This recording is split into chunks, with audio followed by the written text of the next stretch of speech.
ഒരേ ഒരു ആഗ്രഹം, ഈശോയെ പ്രഘോഷിക്കണം.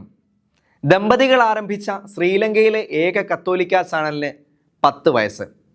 ഭാരതത്തിൻ്റെ അയൽരാജ്യമായ ശ്രീലങ്കയിലെ ഏക കത്തോലിക്ക ടെലിവിഷൻ ചാനലായ വെർബൺ TV ആരംഭിച്ചിട്ട് 10 വർഷം പൂർത്തിയായി. ഈശോയെ പ്രഘോഷിക്കണമെന്ന വലിയ ആഗ്രഹത്തോടെ മിലാൻ മാലിക ഡി സിൽവ എന്ന ദമ്പതികൾ ആരംഭിച്ച ചാനലാണ് പതിനായിരങ്ങൾക്ക് ക്രിസ്തീയ വിരുന്നൊരുക്കിക്കൊണ്ടിരിക്കുന്നത്.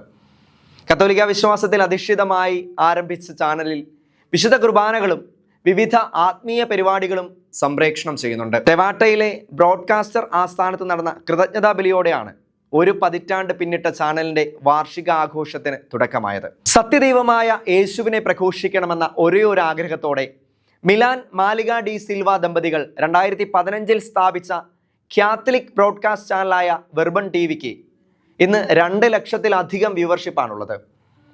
കൊളംബോ ആർച്ച് ബിഷപ്പ് കർദിനാൾ Malcolm Ranjith, oblates of Mary immaculate provincial superior father Roshan Silva, തെവാട്ടയിലെ അവർ ലേഡി ഓഫ് ലങ്ക ബസിലിക്കയുടെ അഡ്മിനിസ്ട്രേറ്റർ ഫാദർ ശ്രീയാനന്ദ ഫെർണാണ്ടോ എന്നിവർ ചേർന്നായിരുന്നു സമൂഹ കൃതജ്ഞതാ ബലിയർപ്പണം.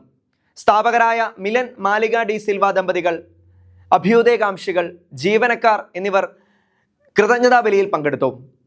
ദൈവസന്ദേശം ഉൾക്കൊള്ളാൻ ശ്രീലങ്കയ്ക്ക് ലഭിച്ച ഏറ്റവും വലിയ സമ്മാനമാണ് വെർബൺ TV എന്ന്, അതിന് ദൈവത്തിന് നന്ദി പറയുകയാണെന്നും ചാനൽ കൂടുതൽ ശക്തമാകാൻ ആഗ്രഹിക്കുകയും പ്രാർത്ഥിക്കുകയും ചെയ്യാമെന്നും കർദിനാൾ മാൽക്കം രഞ്ജിത്ത് പറഞ്ഞു. ചടങ്ങിനിടെ മിലൻ ഡി സിൽവ, മാലിക ഡി സിൽവ ദമ്പതികൾ നിർവഹിക്കുന്ന ദൗത്യത്തിന് ശ്രീലങ്കയിലെ കത്തോലിക്ക ബിഷപ്സ് കോൺഫറൻസിന്റെ അഭിനന്ദനവും നന്ദിയും ആർച്ച് ബിഷപ്പ് അറിയിച്ചു. ശ്രീലങ്കയിലെ 1.3 ദശലക്ഷം കത്തോലിക്കരിൽ 2 ലക്ഷത്തിലധികം പേർ ചാനൽ കാണുന്നുണ്ട് എന്നത് അനുഗ്രഹമായി കാണുന്നുവെന്നും വെർബൺ TV ആരംഭിച്ചതിന് ശേഷം ചാനലുകൾ ക്രിസ്തീയ ഉള്ളടക്കമുള്ള പ്രോഗ്രാമുകൾ ആരംഭിക്കുവാൻ തുടങ്ങിയത് ശുഭസൂചനയാണ് എന്ന് വിലയിരുത്തുന്നെന്നും മിലൻ സിൽവ അഭിപ്രായപ്പെട്ടു. ഒരു പതിറ്റാണ്ടിനപ്പുറം ദിനംപ്രതി വെർബൺ TVക്ക് പ്രേക്ഷകർ ഏറി വരികയാണ്.